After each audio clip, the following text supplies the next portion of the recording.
दो पंक्तियां मैं आपको इस बुढ़िया माई के ऊपर लिखा हूं, आपके बीच में लेकर के आता हूं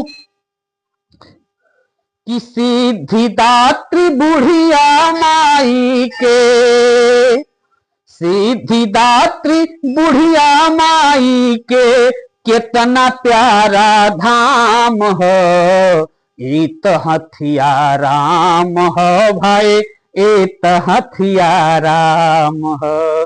सिद्धिदात्री बुढ़िया माई के, सिद्धिदात्री बुढ़िया माई के इहे प्यारा धाम हो, इत हथिया राम हो भाई, इत हथिया राम हो, इत हथिया राम हो भाई, इत हथिया राम हो।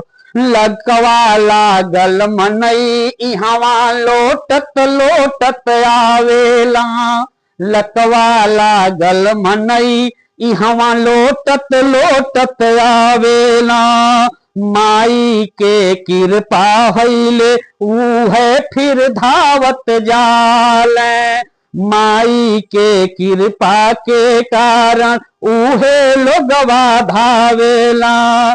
ममता मई बुढ़िया माई के, ममता मई बुढ़िया माई के कितना गाई गान हो, इत हथिया राम हो भाई, इत हथिया राम हो, इत हथिया राम हो भाई, इत हथिया राम हो।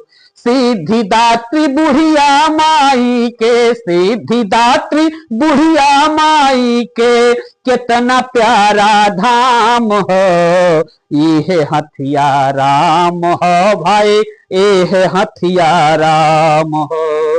ज्ञान भक्ति शिव शक्ति से भरल पुरल ई धाम हो, ज्ञान भक्ति शिव शक्ति से भरल पुरल ई धाम हो, इहे हथिया राम हो भाई, इत हथिया राम हो।